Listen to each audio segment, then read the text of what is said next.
हरि ओम स्वस्ति न इंद्रो वृद्धश्रवाः स्वस्ति न पूषा विश्ववेदाः स्वस्ति नाक्षो अरिष्टनेमिः स्वस्ति नो बृहस्पतिर्दधातु प्रखदस्वा मरुताः प्रश्निमातरः सुभञ्जावानो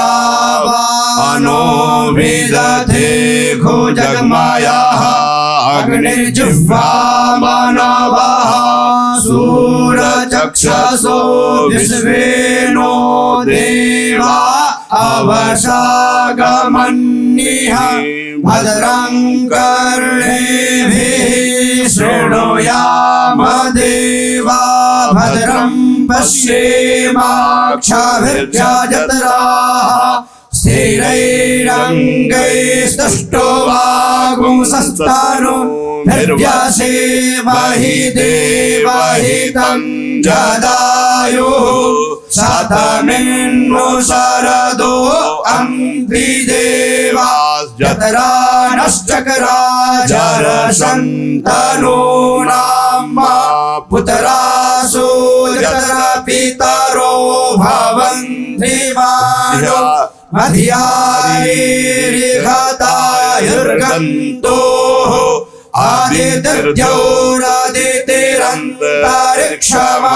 आदित्यौरादितिरन्तरिक्षमादितिर्माता स पिता स पुत्रः विश्वे देवा आदितिः पञ्चजना आदितिर्जातमदितिर्जनित्वं द्योः शान्तिरन्तरिक्षगुं शान्तिः पृथिवी शान्तिरापः शान्तिरोषधयः शान्तिः वनस्पतयः शान्तिर्विश्वे देवाः शान्तिर्ब्रह्म शान्तिः सर्वगो शान्तिः शान्तिरेव शान्तिः सामा शान्तिरेहि यतो यतः समीहसे ततो नो अभयं कुरु सन्नः कुरु प्रजाभ्यो भयं नः पशुभ्यः। अब पुरुष सूक्त का गाना। हरि ओम सहस्रशीर्षा पुरुषः सहस्राक्षः सहस्रपात् स भूमिगुं सर्वतस्कृत्वात्यतिष्ठत् शाङ्गुलं पुरुष एवेदग्गुं सर्वं यद्भूतं यच्च भाव्यं भूतामृतद्वश्येशानो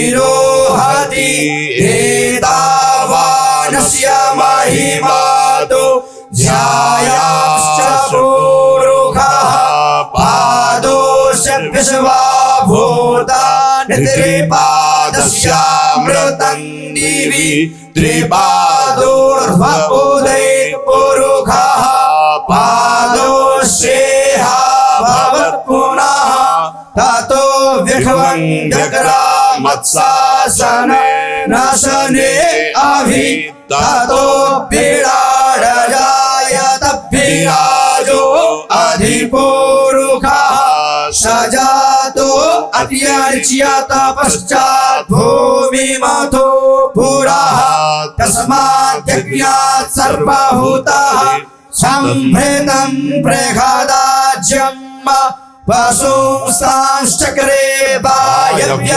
वायव्यानारण्य ग्राम्याश्च जे तस्मात् यज्ञात् सर्वभूतरेचः सावाणि जज्ञिरे छन्दागुंसि जज्ञिरे तस्माद्याजुस्तस्मादजायत तस्मादश्वा अजायन्त जे केचो भयादतः गावो जज्ञिरे तस्मात् जाता अजावयः तञ्जयं बर्हिः प्रोक्षम् उरुखं जातमग्रतः तेन देवा अययन्त साध्य ऋषयश्च यदुरुखं यदधुः कतिधाभ्यकल्पयन् मुखं किमस्यासीत् किं बाहो किमोरुपादा उच्येते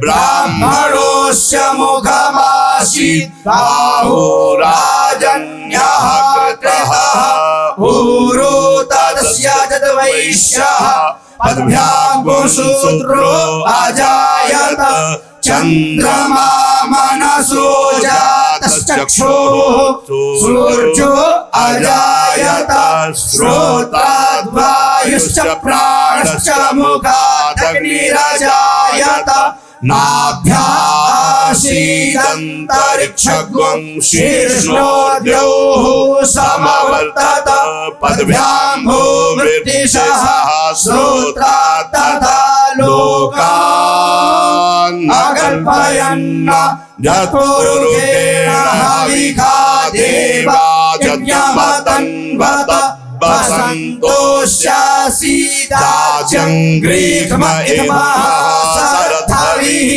सप्तास्यासन् परिधयस्त्रिः सप्तसमिधः कृताः देवा यज्ञजन्तन्वाना अवधनं पुरुकं पशुं जग्नेन जग्नमयजन्त देवास्तानि धर्माणि प्रथमान्यासन्न देहनाकं महिमानः सचन्त यत्र पूर्वे साध्याः सन्ति देवाः। वृन्दावनेश्वरी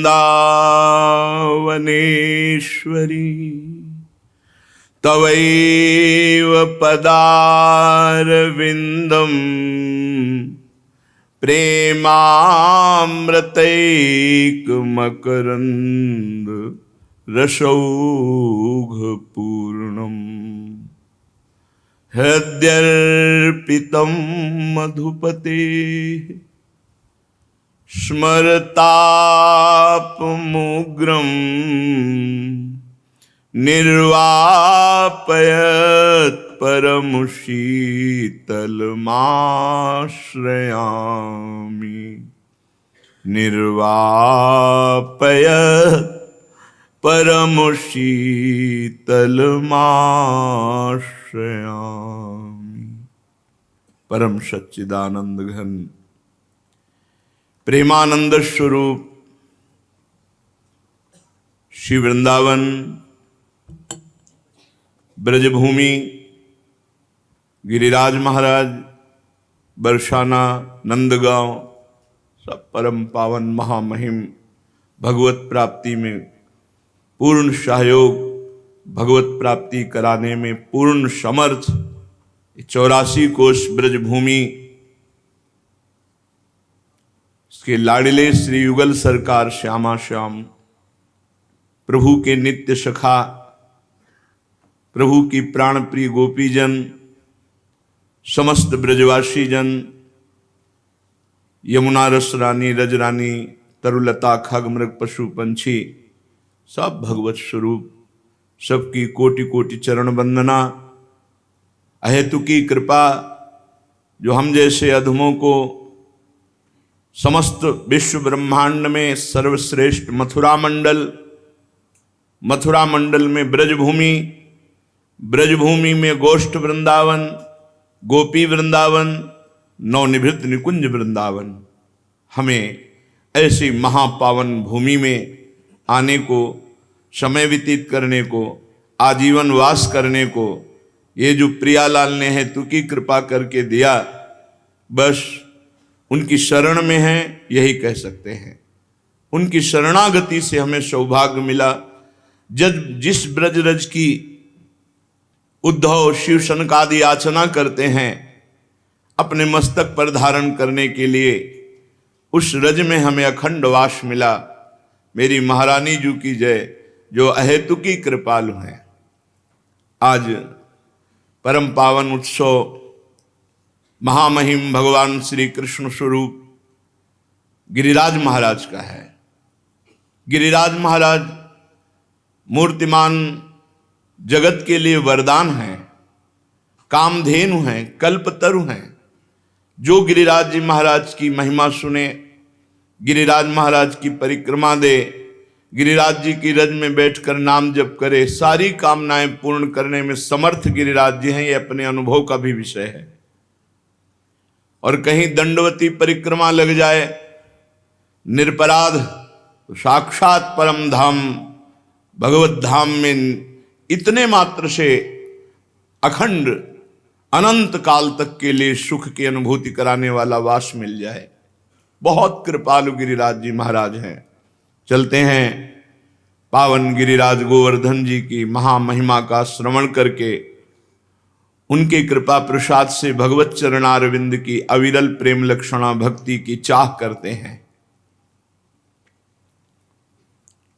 गिरिर्गोवर्धनो नाम तस्योत्पत्ते च मे वद, कस्मादेनं गिरिवरं गिरिराजं वदन्ति। गिरिराज जी क्यों कहा गया गोवर्धन जी को? इनकी उत्पत्ति कैसे हुई और गिरिराज जी महाराज की क्या महिमा है?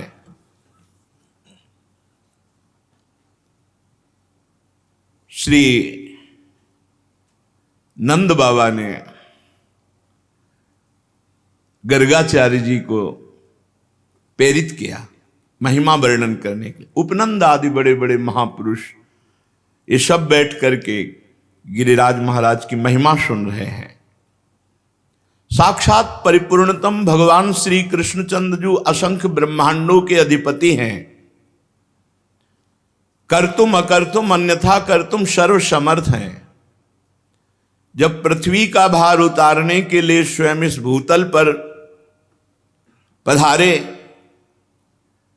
तो उन जनार्दन ने अपनी प्राण प्रिय प्राण वल्लभा अपनी उपास्य श्री राधा किशोरी से कहा, प्रिय तुम्हें हमारे साथ भूतल में हमारे लिए चलना होगा नवनिवृत्त निकुंज से। किशोरी जी ने कहा, प्राणनाथ आप चलने की बात कैसे सोच सकते हैं? जहां वृंदावन नहीं, जहां यमुना सखी नहीं, जहां गिरिराज गोवर्धन नहीं, वहां मेरा पदार्पण हो ही नहीं सकता। भूतल पर अगर हमारी सखी यमुना जी नहीं, गिरिराज गोवर्धन नहीं, तो प्राणनाथ जहां वृंदावन नहीं वहां राधा किशोरी नहीं जा सकती। श्री लाडली जी की बात सुनकर हरिजू ने मुस्कुरा दिया और कहा, हमने पहले से व्यवस्था की है। मृत्युलोक में, भारत भूमि में, माथुर मंडल में अपने को ही 84 कोस भूमि में मैंने विस्तार किया है। ये 84 कोस भूमि श्री कृष्ण स्वरूप है। उस 84 कोश भूमि में आपके विलास के लिए, आपकी सेवा के लिए जो जो चाहिए वो हमें पहले से पता है। यमुना जी, गोवर्धन और संपूर्ण आपके सुख के लिए वृंदावन की शोभा भूतल पर उतरेगी। नंद बाबा ने पूछा, क्या पहले से गिरिराज जी महाराज ब्रजभूमि में प्रकट हो गए? तो कहा, नहीं, इस शालमली द्वीप के भीतर द्रोणाचल के गर्भ में उत्पन्न हुए थे। जो द्रोणागिरी है उनके पुत्र हैं गोवर्धन जी महाराज, वहां प्रकाशित हुए थे।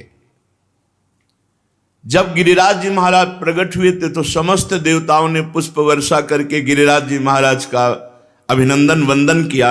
शालमली द्वीप द्रोणागिरी पर हिमालय आदि पर्वतों ने, सुमेरु आदि पर्वतों ने आकर के गिरिराज जी का पूजन किया, प्रणाम किया, परिक्रमा की। और विधिवत पूजन करने के बाद समस्त पर्वतों ने हाथ जोड़कर गोवर्धन जी की स्तुति प्रारंभ की। त्वं साक्षात् कृष्णचन्दस्य परिपूर्णतमस्य च गोलोके गोगणैर्युक्ते गोपी गोपाल संयुते त्वं हि गोवर्धनो नाम वृंदारण्ये विराजसे त्वन्नो गिरीणां सर्वेषां गिरिराजोऽसि साम्प्रतं नमो वृंदावनांकाय तुभ्यं गोलोकमौलिने पूर्ण ब्रह्म तपत्राय नमो गोवर्धनाय च। समस्त सुमेर हिमालय आदि बड़े बड़े पर्वतों ने गिरिराज महाराज की स्तुति की। हे गिरिराज, तुम साक्षात परिपूर्णतम भगवान श्री कृष्ण का स्वरूप हो। भगवान श्री कृष्ण की प्राण प्यारी गौओं का समुदाय, गोपाल गोप सुंदरी गोपियों का समुदाय, ये सब आपकी तलहटी में आनंद प्राप्त करेगा। तुम्हारा नाम गोवर्धन है, तुम वृंदावन में नित्य विराजोगे। इस समय हम समस्त पर्वतराज आपको गिरिराज पदवी प्रदान करते हैं।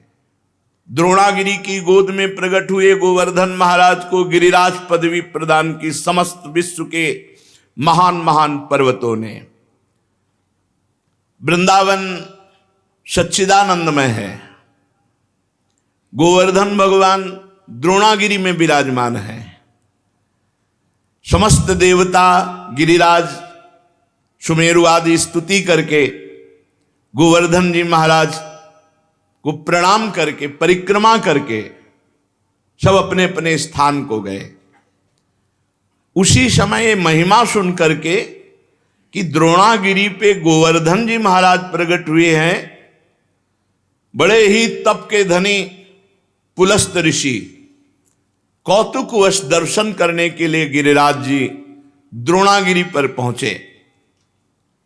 देखा द्रोणाचल की गोद में गौर श्याम वर्ण, गिरिराज जी के शिलाओं में आभा प्रकट होती गौर श्याम। एकाग्रता पूर्वक जब गिरिराज जी की परिक्रमा करो, दूर से देखो तो कुछ शिला में गौर रंग, कुछ शिला में श्याम रंग आपको दिखाई देगा। गोवर्धन भगवान ऐसे माधवी मालती सुंदर सुंदर लताएं गुफाएं, बड़े सुंदर वृक्ष जो मीठे फलों के भार से सुंदर सुंदर सरोवर कुंड झरने, महाराज देखते ही पुलस्त ऋषि लुट गए। ये तो महान तपस्या करने की स्थली है, इनकी कंदराओं में तो बहुत आनंद आएगा ध्यान करने में भगवान का। सैकड़ों शिखर गिरिराज जी महाराज के रत्नमय, विविध रंग बिरंगे धातु, विविध शोभा पुष्पों की, नाना प्रकार के पक्षी खग कोलाहल कर रहे, झरने गिर रहे, मृग और बहुत से बंदर, मयूर, केकिका धुनी, बड़ा आनंद गिरिराज महाराज।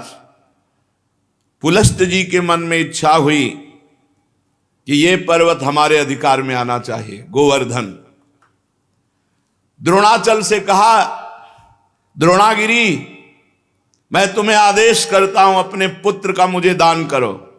द्रोणागिरी के पुत्र हैं गोवर्धन जी महाराज। तुम पर्वतों के स्वामी हो, तुम्हारा बड़े बड़े ऋषि मुनि तपस्या के द्वारा आदर करते हैं, तुम बड़ी औषधियों के पुंज हो, दिव्य औषधियां तुम में प्रकाशित होती हैं। जब लक्ष्मण जी को वीर घातनी शक्ति मेघनाथ ने मारी थी तो यहीं से औषधि, तो हनुमान जी महाराज को लगा कि कौन सी औषधि है, क्योंकि उन्होंने बताया प्रज्वलित तेजोमयी, तो कालने मैंने साफ प्रज्वलित तेजोमय कर दी थी कि हनुमान जी भ्रम में पड़ जाए। लेकिन बुद्धिमान अग्रगण्यम बलवताम वरिष्ठम, पूरा द्रोणागिरी उखाड़ लिया, जो मन आवे सो छांट लो औषधि। तुम औषधियों से संपन्न हो। मैं काशी में गिरिराज जी को विराजमान करूंगा, क्योंकि मैं काशी वास करने वाला हूं और मैं याचना ही नहीं कर रहा, आदेश दे रहा हूं। अगर ना तो साप, मेरा कोई प्रयोजन नहीं है, मैं तपस्या करूंगा गोवर्धन की शोभा देख करके, ऐसा मेरे मन में आया। भगवान विश्वेश्वर की महानगरी परम पवित्र मोक्ष प्रदायिनी काशी में जाकर गिरिराज गोवर्धन को विराजमान करेंगे। जहां पार्श्व में गंगा नदी बह रही, विश्वेश्वर विश्वनाथ भगवान विराजमान है, वहीं गोवर्धन को विराजमान करेंगे। आज तक ऐसा यश प्राप्त नहीं होगा जैसा गोवर्धन को यश प्राप्त होगा काशी में। मैं गोवर्धन के ऊपर ऐसी तपस्या करूंगा कि त्रिभुवन गोवर्धन की वंदना करेगा, और मेरी यह अभिलाषा तुम्हें पूर्ण करनी होगी।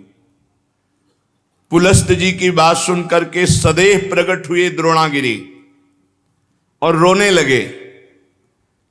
द्रोणागिरी ने कहा, पुत्र स्नेह विह्वल, मेरे आंसुओं को तुम देख रहे हो तो आप अपनी तपस्या की बात सोच रहे हो। जब से गोवर्धन जी आए तब से मैं महान आनंद से हूं, मेरा आनंद क्यों छीनोगे। पुलस्त जी ने कहा, आप शोक मत करो, आपका यश होगा। द्रोणाचल बोले, महामुनि मैं पुत्र स्नेह से व्याकुल हूं, मुझे पुत्र अत्यंत प्रिय है, तथापि मैं आपकी आज्ञा का भी उल्लंघन नहीं कर सकता, क्योंकि जानता हूं आप एक क्षण में शाप देकर मुझे भस्म कर सकते हैं। द्रोणागिरी गिरिराज जी को अपने अंक में भर के कहा, पुत्र कुछ भगवान और रचे हैं, इनकी सोच अलग है, लेकिन कुछ भगवान और रचे हैं। भगवान का संकेत मानकर मैं तुम्हें इनको दान करता हूं। भारतवर्ष बड़ा पवित्र देश, धर्ममय देश है, जहां केवल भारतवर्ष में धर्म, अर्थ और काम मोक्ष की आराधना होती है। निष्काम कर्म के द्वारा, ज्ञान योग के द्वारा तत्वबोध या प्रेम केवल भारतवर्ष में। मैं तुम्हें प्रदान करता हूं पुलस्त ऋषि को। गोवर्धन जी ने महान ऋषि पुलस्त जी से कहा, थोड़ा आप हमारा परिचय भी तो जान लें। 8 योजन लंबा, 8 चौको 32 कोश, 2 योजन ऊंचा, 8 कोश ऊंचा, 5 योजन चौड़ा, 20 कोश, 5 चौको 20। ऐसे थे गिरिराज जी जब यहां आए थे।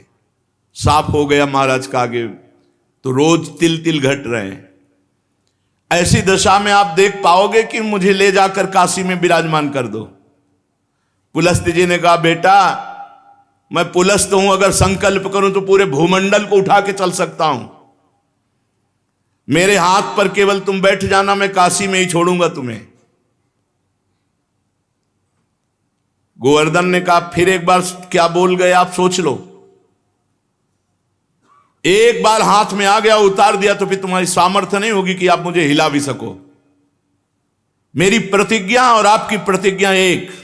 आपने कहा मैं यहां से उठाऊंगा और काशी में रखूंगा, और मैं कह रहा हूं अगर बीच में रख दिया तो मैं आपके यहां उठाए फिर नहीं उठूंगा। पुलस्त जी ने बात तय कर ली। शाल्मली द्वीप से लेकर कितने बड़े महान तपस्वी भारतवर्ष के कौशल देश के रास्ते में लिए हुए गिरिराज जी को आ रहे हैं। पर्वत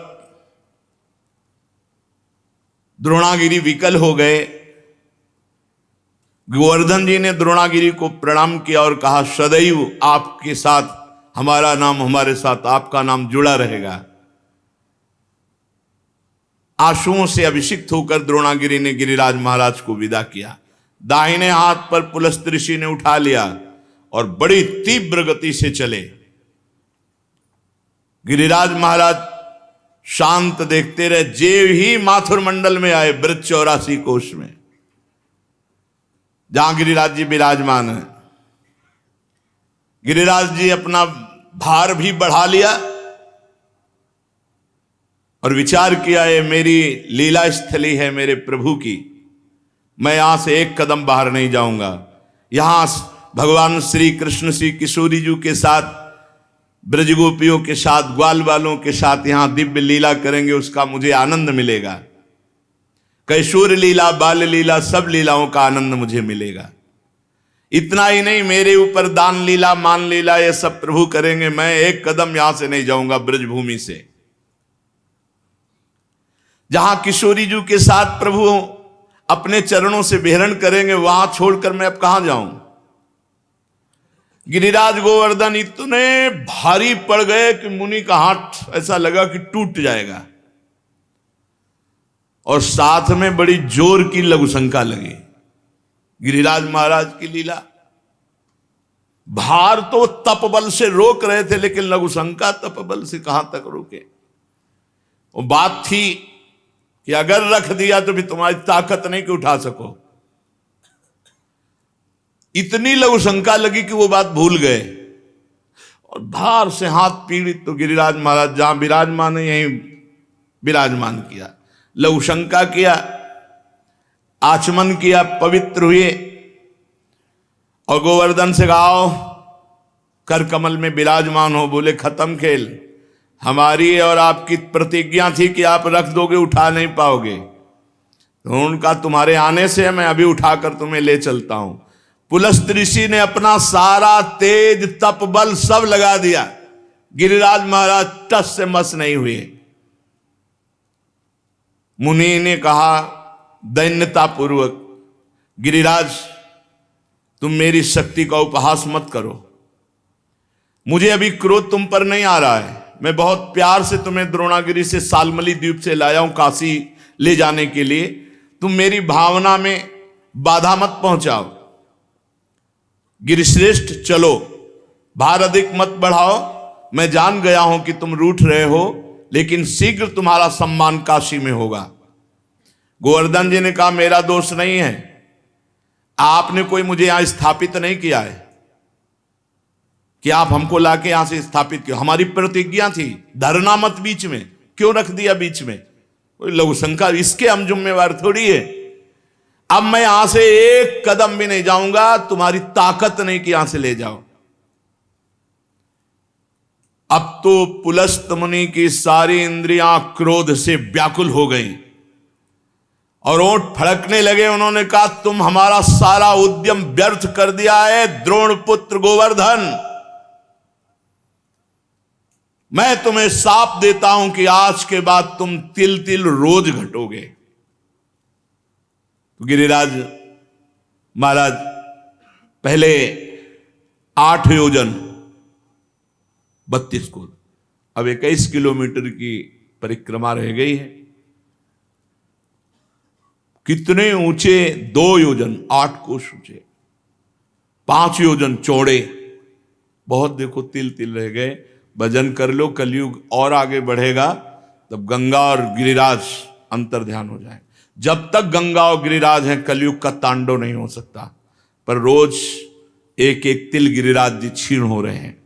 शाप दे दिया, तिल तिल भर तुम रोज क्षीण हो गए।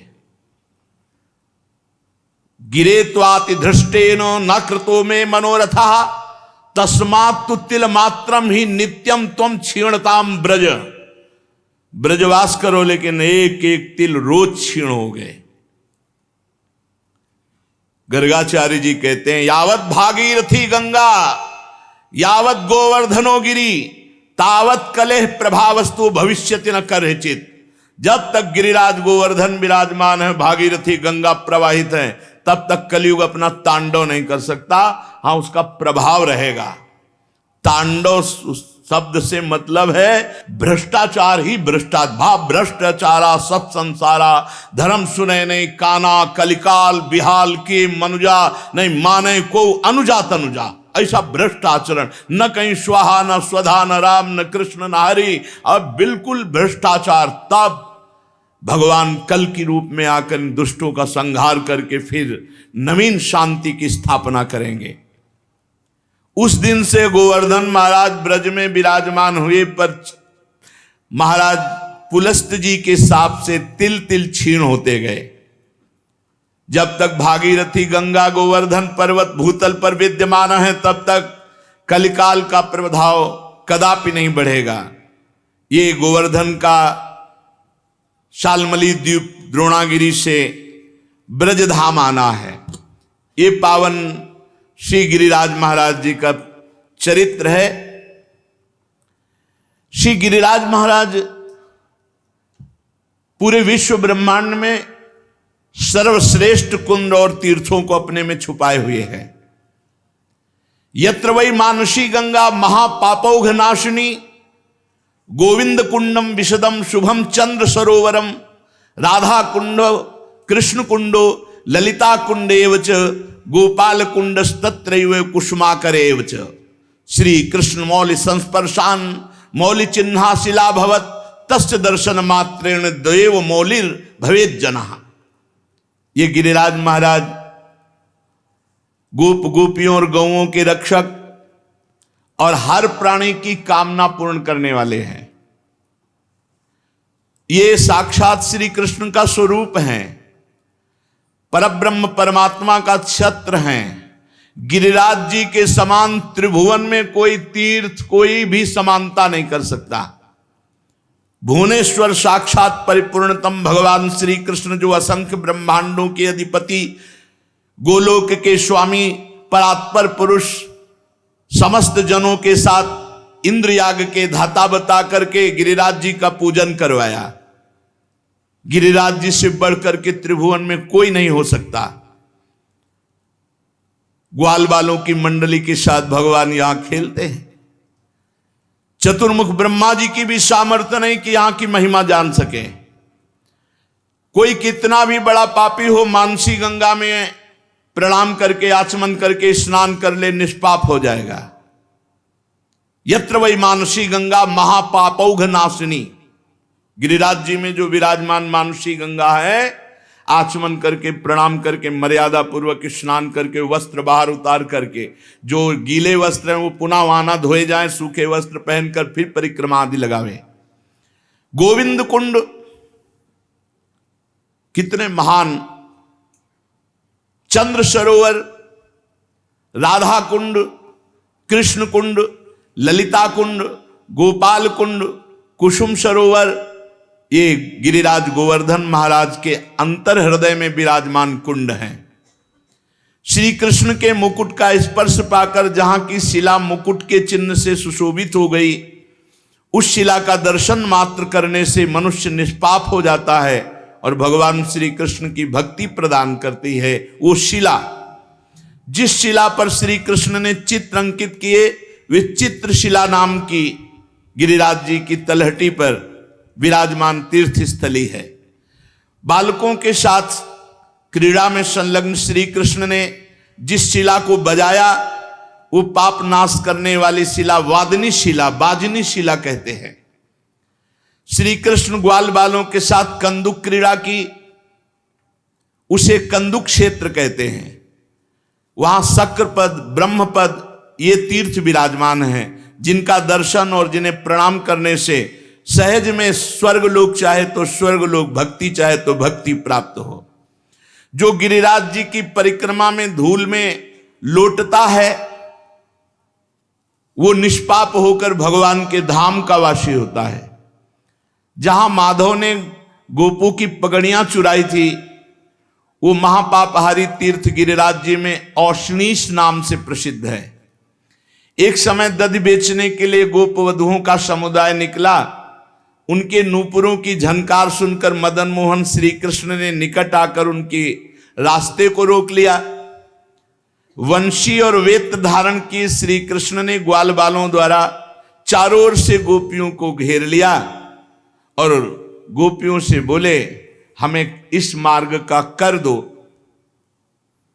हम कर वसूलेंगे, तुम लोग कर का दान करो।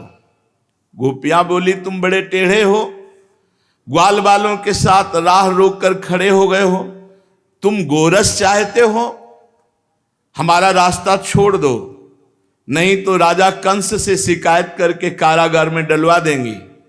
भगवान ने कहा, कंस की धमकी मत दो, देखना मैं उसे कैसे मारूंगा, खींचकर बाल सभा में पटक कर मारूंगा। जिस कंस की तुम धमकी दे रही हो, उसे मैं खुले चौड़े मैदान पे मारूंगा।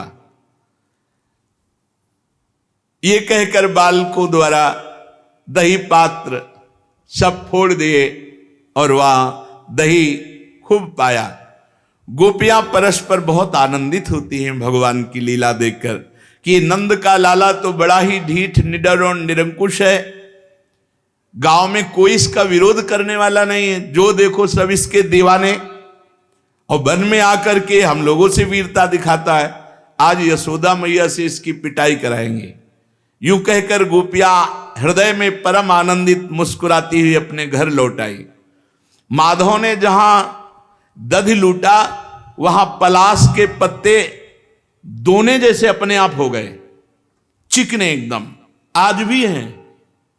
जब गिरिराज जी की परिक्रमा लगाते हुए 84 कोस की परिक्रमा जहां से जाते, उस पेड़ में पत्ते ही दोने रूप में प्रकट होते, देखा है हमने। उनमें भगवान ने सब सखाओं के साथ दही ले लेकर के पाया। वहां के वृक्ष आज भी दोनाकार प्रकट करते हैं पत्ते, दोनाकार पत्ते। देखा होगा, बहुत लोगों ने देखा होगा, जो ब्रज परिक्रमा लगाए 84 कोष उन्होंने जरूर देखा होगा। और वहां का है कि दही उन दोनों में रख के पाया जाए, ऐसा।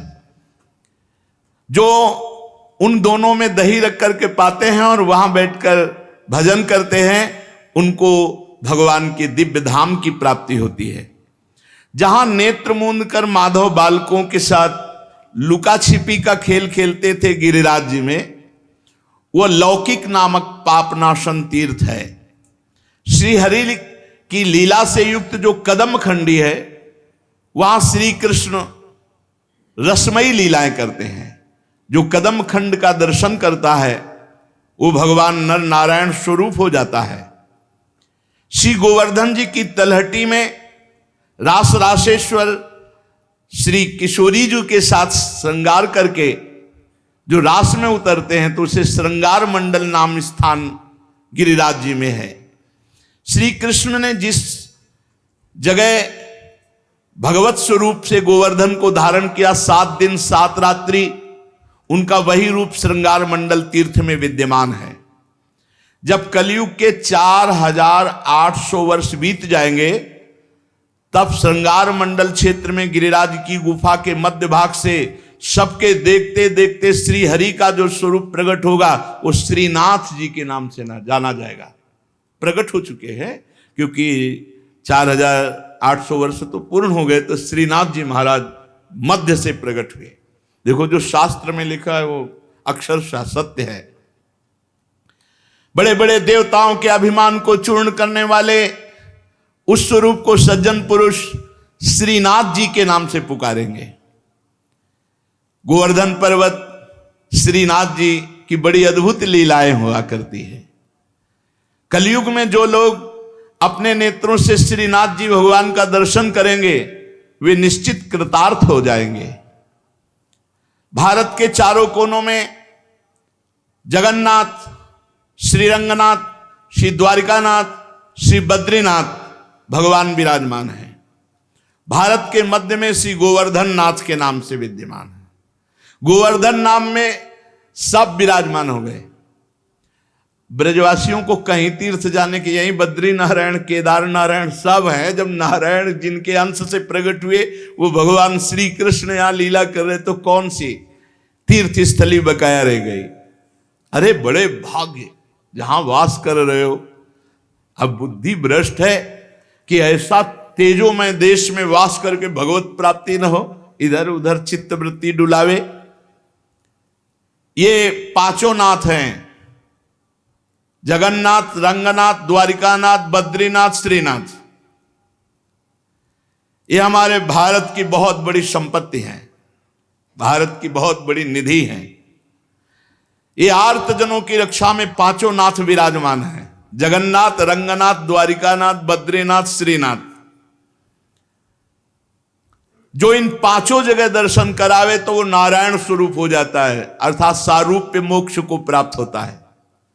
जो विद्वान पुरुष अन्य दर्शन न कर पावे तो श्री गोवर्धन नाथ जी का दर्शन कर ले, श्रीनाथ जी का। पहले श्रीनाथ जी यहीं विराजते थे, वो तो लीला पुरुषोत्तम है सुख देने के लिए, नाथ द्वारे में विराजमान है। जो गोवर्धन पर्वत देवदमन श्रीनाथ जी का दर्शन कर लेता है, पृथ्वी के समस्त तीर्थों और भगवत स्वरूपों के दर्शन का फल प्राप्त हो जाता है। जहां ऐरावत हाथी और सुरभि गौ के चरणों के चिन्ह हैं गिरिराज जी में, वहां नमस्कार करके पापी मनुष्य भी भगवान के वैकुंठ धाम को प्राप्त करता है। जो कोई भी मनुष्य महात्मा श्री कृष्ण के हस्त चिन्ह चरण चिन्ह जो गिरिराज जी में विराजमान है दर्शन कर लेता है तो भगवान के श्री गोलोक धाम को प्राप्त होता है। ये गिरिराज जी के तीर्थ कुंड श्री विग्रह ये साक्षात भगवत स्वरूप है। जो गिरिराज जी की इन महिमा का श्रवण करता है और निष्पाप हो जाता है। श्रृंगार मंडल के अधोभाग में श्री गोवर्धन जी का मुख है, जहां भगवान ने ब्रजवासियों के साथ अन्नकूट का उत्सव किया था। ये मानसी गंगा और चंद्र सरोवर ये गोवर्धन जी के दोनों नेत्र हैं। नासिका गोविंद कुंड है, अधर श्री कृष्ण कुंड, दोनों चिबुक अधर श्री कृष्ण कुंड। राधा कुंड गोवर्धन की जिह्वा है, ललिता सरोवर कपोल है, गोपाल कुंड कान है, कुसुम सरोवर कर्णांत भाग है। जिस शिला पर मुकुट चिन्ह है उसे गिरिराज जी का ललाट समझो, चित्रशिला उनका मस्तक और वादिनी शिला उनकी ग्रीवा है। कंदुक तीर्थ उनका पार्श्व भाग है। उष्णीश तीर्थ को कटि प्रदेश बताया गया, द्रोण तीर्थ को पृष्ठदेश और लौकिक तीर्थ को उदर, कदम खंडी को हृदय स्थल, श्रृंगार मंडल तीर्थ को गिरिराज जी का आत्मा। श्री कृष्ण चरण चिन्ह महात्मा गोवर्धन का मन है।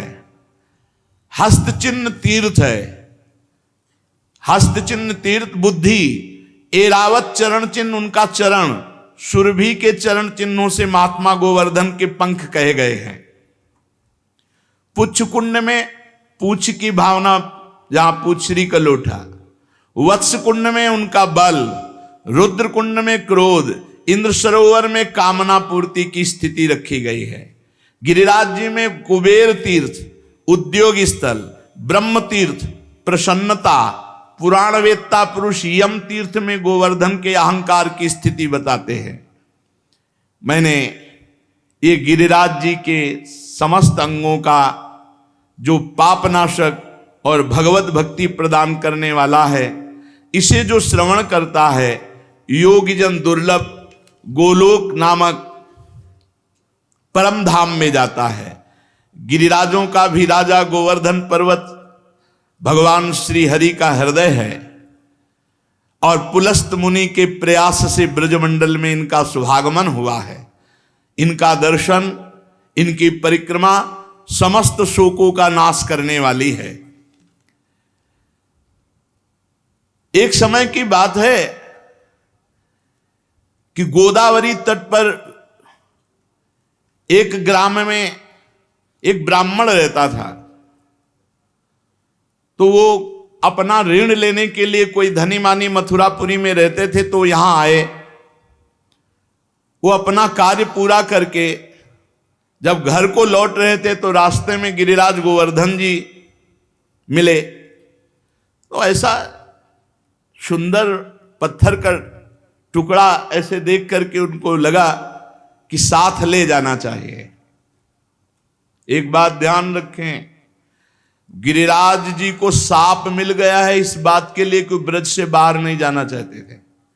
और अगर किसी ने गिरिराज जी को ब्रज से बाहर ले जाने की चेष्टा की तो साप का अधिकारी होगा, अपने आप उसका पतन शुरू हो जाएगा। ये मत सोचो कि गिरिराज जी की शिला की महिमा सुनी तो ले जाकर ब्रजमंडल के बाहर विराजमान कर लें, ये सिद्धांत नहीं है।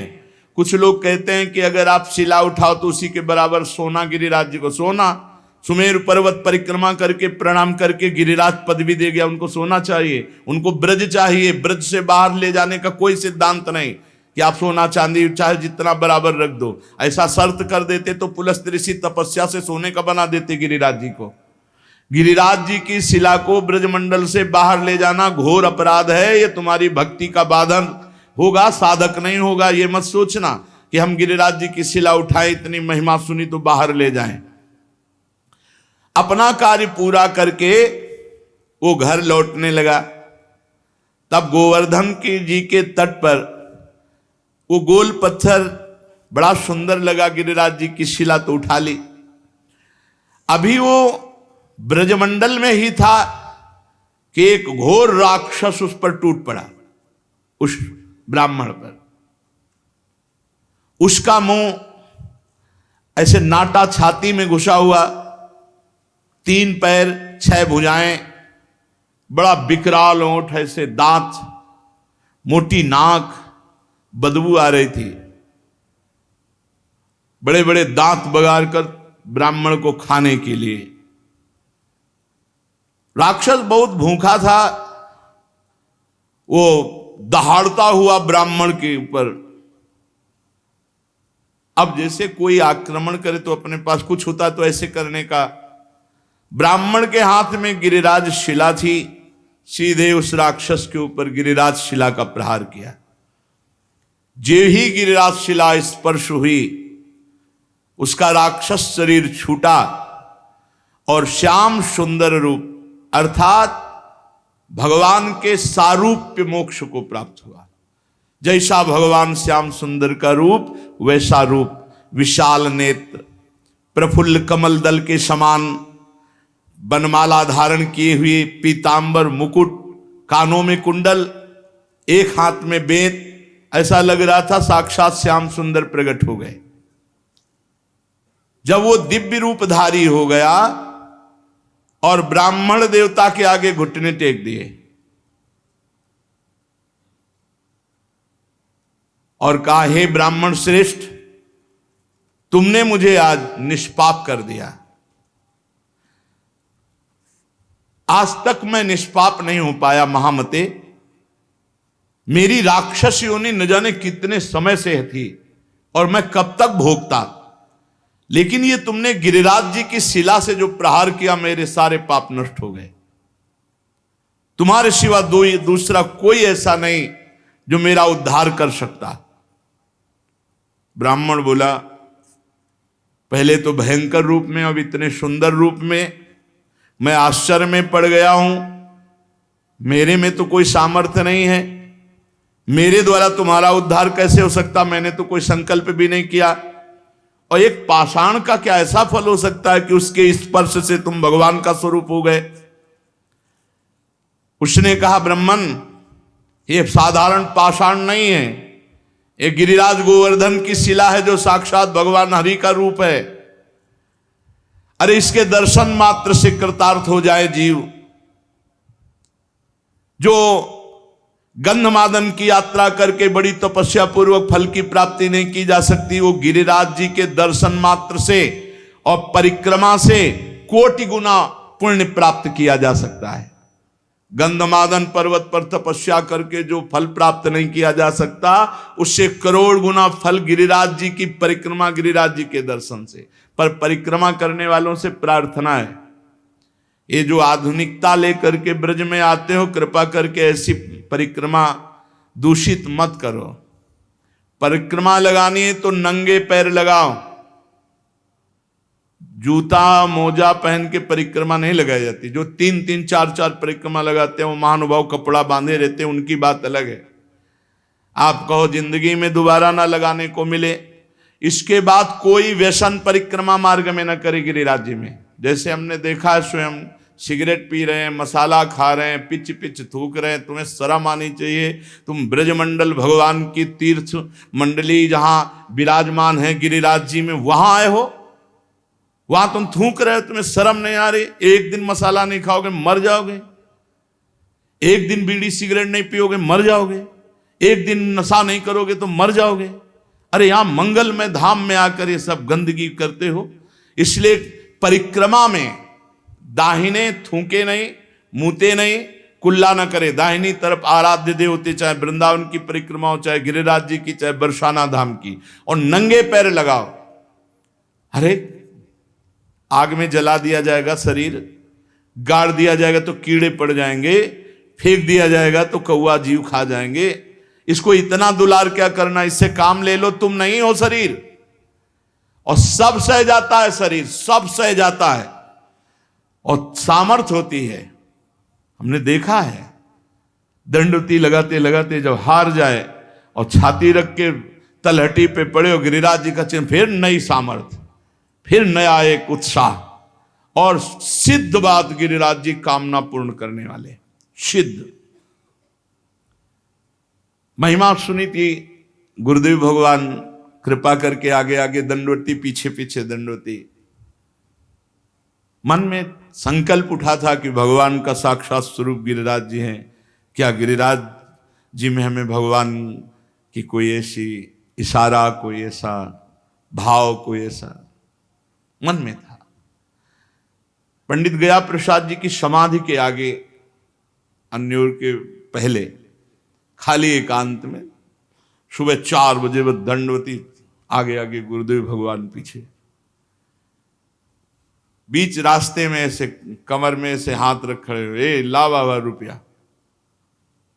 मुझे लगा कि ब्रजवासी बालक हैं ऐसे, लगा इतने समय 4 बजे, पास गांव होगा, खेल ज्यादा दिमाग लगाने का, जब थका शरीर और अपना मंत्र चिंतन चल रहा है तो नहीं, कहाँ रुपया है हमारे पास, ऐसे हट जाए। 10-20 रुपया एक गमछा में बांधकर कमर में रखते थे, क्योंकि गुरुदेव भगवान और साथ में श्री जी थी, तो मधुकरी मांगकर तो उधर पोषण हो गए, लेकिन श्री जी को कुछ अमनिया, तो 1-2 केला या थोड़ा मीठा अमनिया लेकर उनको भोग लगाने के लिए, हे बाबा झूठ बोले, बांधे हुए पैसे, ये कैसे। पर हमें फिर हमारा दिमाग लगा कि ब्रजवासी बच्चे हैं ऐसा, तो प्राय ऊपर तो खाली ही है और नीचे एक गमछा लपेटे तो कमर में बांधे होंगे, ऐसा अंदाज में बोल दिया। रुके, खोला और उससे 1 रुपया निकाल दे।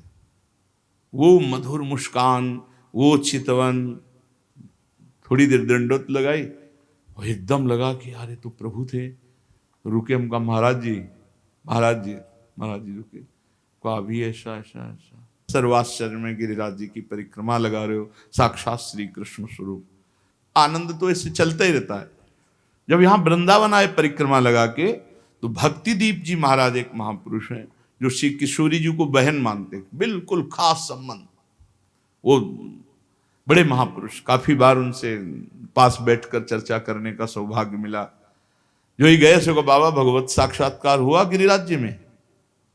नहीं महाराज जी, हम तो ऐसे दंडवती। ऐसे कैसे कह रहे हो, हमको यहां से श्री जी ने बता दिया। कहा महाराज जी, कब दर्शन हुए? बोले आप विचार करके बताओ। हम क्या क्या वो दर्शन थे क्या जो ऐसे ठाकुर जी सामने? वही तो थे ठाकुर जी, गिरिराज जी, साक्षात भगवान का स्वरूप। गिरिराज गोवर्धन साक्षात श्री हरि का रूप है। दर्शन मात्र से निष्पाप कर देते हैं। गंधमादन की यात्रा करने से मनुष्य को जो गंधमादन पर जाकर तप करने का फल मिलता है, उससे कोटि गुणा पुण्य गिरिराज जी के दर्शन और परिक्रमा से मिल जाते हैं। बस परिक्रमा में, अब देखो परिक्रमा लगा रहे हैं, चबा रहे हैं, खा रहे हैं, भुट्टा खा रहे हैं। अरे 21 किलोमीटर है गिरिराज जी महाराज। प्रारंभ करने के पहले कुछ पा लो, बीच में प्यास लगे तो जल ले लो, और जिससे जल पियो उसको 1-2 रुपया भेंट दे दो। जो यहाँ की पद्धति, ऐसे नहीं कि प्याऊ में ऐसे पिया नहीं, एक किसी का प्रतिग्रह यहाँ मत ब्रजमंडल में स्वीकार करो। अगर पानी पियो तो 2-4 रुपया दे दिया उनको, और फिर परिक्रमा लगाओ मौन होकर। ये प्रपंच की बातें करते, परिक्रमा में सब तुम्हें हृदय की ग्रंथि खोल ली है। प्रपंच की देखो ना, दुनिया की बातें। अरे भगवान के धाम में आकर आप सोचो, यहाँ सुगंध फैलानी चाहिए कि दुर्गंध? बीड़ी, सिगरेट, तमाकू, पान मसाला, शराब, ये सब भैया बाहर छोड़ो ब्रज 84 कोस के। यहां आओ तो कमाओ भगवान का पुण्य, मंगलमय धाम का आनंद प्राप्त करो। गोवर्धन महाराज में जो कष्ट सहा जाता है वो बड़े बड़े पापों का नाश करता है, बड़े बड़े पापों। अरे ये कमाई की जगह है।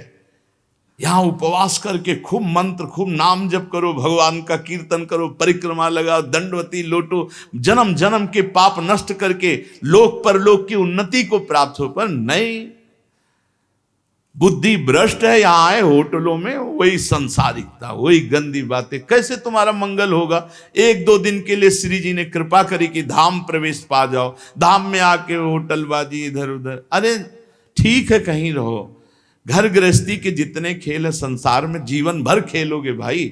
धाम आए हो, भगवान के तीर्थ जाओ, नियम संयम से रहो, कम से कम 2-4 दिन जो आए हो ब्रह्मचर्य से रहो, पवित्र आहार करो, एक दिन उपवास जरूर करना चाहिए। तीर्थवास का एक नियम है कि कम से कम 3 दिन रहे तो एक दिन उपवास करे, दूसरे दिन फलाहार, तीसरे दिन एक बार अन्न ले ले और खूब साधन भजन करे। ये तो कमाई का देश है। अब देख लो, राक्षस था, गिरिराज जी के स्पर्श से श्याम सुंदर रूप हो गया। उस जो भगवत स्वरूप बना हुआ है वो बोला, मलयाचल पर एक भार स्वर्ण का दान करने से जिस पुण्य फल की प्राप्ति होती है, गिरिराज महाराज में एक बार लौट जाने से उस फल की प्राप्ति होती है। रज में लौट गए, इस सुख को कौन जाने। वृंदावन के गुणन सुन हित सो रज में लोट, जय सुख को पूजत नहीं मुक्ति आदि सतकोट। ये यहां का लाभ है। अरे भाई रज में लौटो, आचमन करो, बैठ के भजन करो, कीर्तन करो।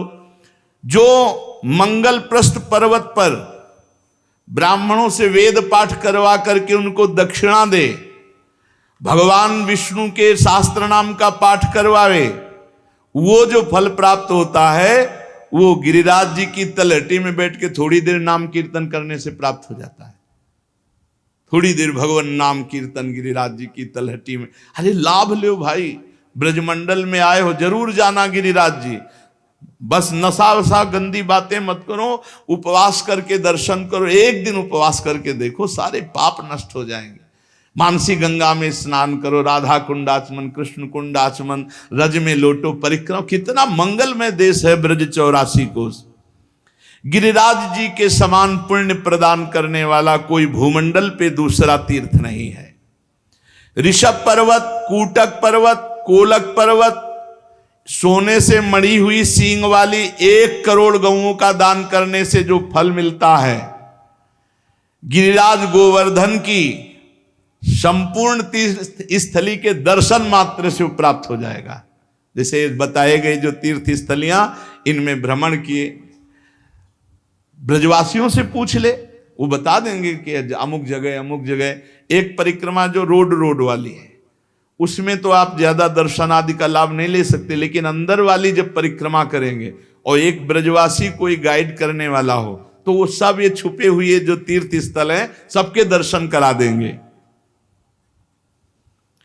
गोवर्धन पर्वत की यात्रा करने से 1 करोड़ सोने से सींग बढ़ाकर गौ में दान करने का जो फल ऋषभ पर्वत, कूटक पर्वत, कोलक पर्वत पर है, वो गिरिराज जी की यात्रा मात्र से पूर्ण हो जाता है। ऋषिमुख, सहगिरि, देवगिरि की संपूर्ण यात्रा और पृथ्वी की पूरी परिक्रमा करने का जो फल है, उससे करोड़ गुना फल गिरिराज जी की लूट करके प्रदक्षिणा करने से प्राप्त हो जाता है, अर्थात दंडवती परिक्रमा से। भविष्य काल में उसका मंगल नहीं हो सकता जो एक बार गिरिराज जी से प्रीति कर ले। जय गिरिराज महाराज। श्री शैल पर 10,000 वर्ष तक जो तप और यज्ञानुष्ठानों का फल मिलता है, गोवर्धन के पुच्छ कुंड में, जहां अप्सरा कुंड है पुछरी के लोठा के पास, स्नान करने से वो फल प्राप्त हो जाता है। जो गोवर्धन पर्वत पर उत्तम ब्रजवासी ब्राह्मणों को पवाकर दान देता है, वह स्वर्ग चाहे तो स्वर्ग, भगवान के वैकुंठ धाम को चाहे तो वैकुंठ धाम की प्राप्ति होती। धन होए ना तो ये लाभ लेना चाहिए। भगवान के तीर्थों धामों में जाकर के भूखों को भोजन देना चाहिए, पूज्य जनों को कुछ दक्षिणा भोजन ऐसे करना चाहिए। भगवान दिए हों तो करना चाहिए। यहाँ एक का लाखों भगवान देते हैं, मिलेगा। थोड़ा धैर्य रखो। समय, खेती भी बोई जाती तो अपने समय से फलीभूत होती है। चित्रकूट पर्वत पे रामनवमी के दिन पयस्वनी मंदाकिनी में वैशाख की तृतीया को पारियात्र पर्वत पर, पूर्णिमा को कुकुराचल पर, और द्वादशी को नीलाचल जगन्नाथपुरी में, सप्तमी को इंद्रकील पर्वत पर जो दर्शन करने से पुण्य होता है, परम लाभ होता है, गोवर्धन गिरिराज जी में किसी एक कुंड में स्नान करने से उसका फल प्राप्त हो जाता है। किसी एक कुंड पर बड़ा योग लिखे हुए हैं कि जैसे बृहस्पति के सिंह राशि पर स्थित होने पर गोदावरी में, कुंभ राशि पर हरिद्वार में, पुण्य नक्षत्र पुष्कर में, सूर्य ग्रहण कुरुक्षेत्र, चंद्र ग्रहण काशी में, एकादशी के दिन शुकर तीर्थ में, कार्तिक पूर्णिमा को गढ़मुक्तेश्वर में, जन्माष्टमी के दिन मथुरा जेल में, द्वादशी के दिन खांडोवन में, कार्तिक पूर्णिमा को वेंकटेश्वर नामक महावट, मकर संक्रांति तीर्थराज प्रयाग में, वैधृति योग बरिष्मती, रामनवमी के दिन अयोध्या में। ये जो यात्रा करने पर फल प्राप्त होता है, गिरिराज जी की शिला का जल से अभिषेक, दुग्ध से अभिषेक, गिरिराज जी की शिला का पूजन करने से वो सब फल प्राप्त हो जाता है। जो भगवान श्री कृष्ण में मन लगाकर उद्धव कुंड, गोविंद कुंड इसमें स्नान करता है, श्री कृष्ण के सारूप्य पद को प्राप्त होता है। हमारे गोवर्धन पर्वत पर जो मानसी गंगा है, बहुत पवित्र है मानसी गंगा, बहुत पवित्र, ये अनुभव की बात कह रहा हूं। तभी बार बार हम जब गिरिराज जी की बात करेंगे तो मानसी गंगा की बात करेंगे। सैकड़ों राजसूय यज्ञ करने वाला उतना पवित्र नहीं हो सकता जितना मानसी गंगा में स्नान करने से। गिरिराज जी का दर्शन स्पर्श ये महान पुण्यात्मा को प्राप्त होता है। यदि आपको विश्वास न हो तो देखो, मैं महापापी हूं, गोवर्धन की शिला स्पर्श मात्र से मैंने भगवान श्री कृष्ण के स्वरूप को प्राप्त कर लिया। उस भगवत स्वरूप की बात सुनकर के ब्राह्मण को बड़ा विस्मय हुआ, गिरिराज जी के प्रभाव को जानकर बार बार पुलकित हुआ। फिर ब्राह्मण ने पूछा, इस समय तुम दिव्य रूप में हो, पहले तो मुझे राक्षस रूप में दिखाई दिए। तो सिद्ध ने कहा, मैं पूर्व जन्म में एक धनी वैश्य था, समर्थ था, खूब धन संपत्ति हमारे पास थी, रूपवान था, तो मैं दूसरी स्त्रियों के साथ व्यभिचार करना, जुआ खेलना, मदिरा पीना, आगे चल करके वैश्यागमन करना और मदिरा में उन्मत्त होकर हिंसा करना, माता पिता पत्नी सबको मारना फटकारना। एक दिन मैंने ऊब करके अपने मां बाप को जहर देकर मार डाला और पत्नी की तलवार से काटकर हत्या कर दी और स्वच्छंद रूप से फिर वैश्यागमन आदि अपराध करता रहा। लूटपाट का काम करने लगा क्योंकि धन की आवश्यकता थी। एक दिन मैं बहुत स्वर्ण के आभूषण लूट कर लाया तो वैश्या ने मुझे जहर खवाया, गले में फांसी लगाई और मौत के घाट उतार कर कुएं में फेंक दिया। गंदे आचरण वाले की गंदी ही गति होती है। अब मैं महापातकी यमदूतों के मुदगरों से पीट पीट कर बांध कर नरक ले जाया गया, कुंभी पाक नरक में डाला गया। एक मनवंतर तक नरक भोगने के बाद मुझे तप्त सूर्मी नामक नरक में डाला गया। ऐसे मैं न जाने कितने नरकों को भोग कर फिर राक्षस बना। भारतवर्ष में कर्म वासना के अनुसार मेरा राक्षस योनि प्रकट हुई। कितने नरक भोगने के बाद, बहुत होश में, हर कर्म बिना दंड दिए नहीं जाएगा। 10,000 वर्ष से मैं भूखा तड़प रहा हूं, मारा मारा घूम रहा हूं, 10,000 वर्ष से।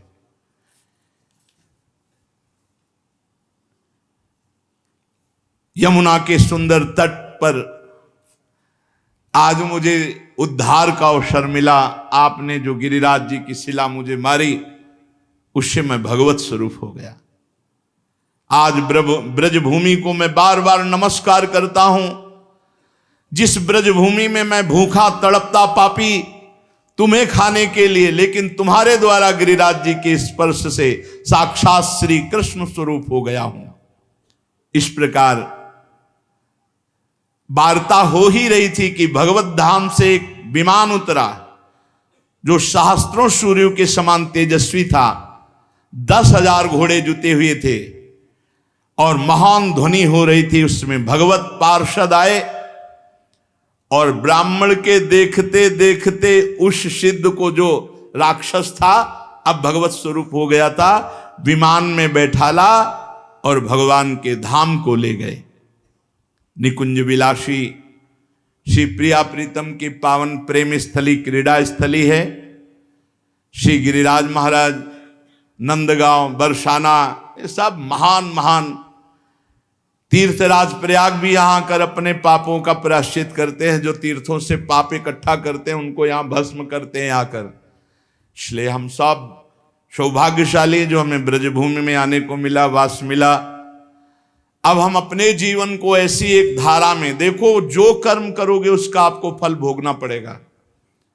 चरित्र सुन करके भयभीत होना चाहिए और भगवान की शरण में जाना चाहिए और वो उपाय करना चाहिए जिससे हम निष्पाप हो जाएं, हमें दंड भोगने को ना मिले, हमें कम से कम अगला जन्म मिले तो सुअर कुत्ता का ना मिले, फिर मनुष्य जन्म मिले और हम साधना करके भगवान की प्राप्ति करें। मनुष्य जीवन बड़ा दुर्लभ है। दुख की निवृत्ति के लिए कोई भ्रमित मत होना, बार बार आपसे कह रहे हैं। जब तक आप स्वयं अनुष्ठान नहीं करेंगे, स्वयं भजन नहीं करेंगे, तब तक आपके दुख को कोई मिटा नहीं सकता, नहीं मिटा सकता। का हिमवंत मुनीस सुन जो कछ लिखा लीला, देव दनुज नर नाग मुनि को न मेटन हार। बेकार का इधर उधर मत फंसो, स्वयं सत्संग सुनो, विवेक के द्वारा अच्छे आचरण करो, नाम कीर्तन करो, भगवान की चर्चा कहो, भगवान की चर्चा सुनो और दूसरे में भगवत भाव करके उनका मंगल सोचो। दूसरों का मंगल सोचने वाला स्वयं मंगलमय हो जाता है और दूसरों का मंगल करने वाला स्वयं अमंगल रूप हो। देखो राक्षस रूप हो गया, माता पिता को मारा, पत्नी को मारा तो घोर राक्षस बने। और मरे कैसे? जहर खवा के गला घोंट के अंधे कुएं में फेंक दिए गए और हजारों वर्ष, मनवंतर को मतलब तो बहुत होता है, ऐसे नरकों को भोग कर फिर राक्षस बने। हम लोग ब्रजमंडल में आए, सत्संग सुने।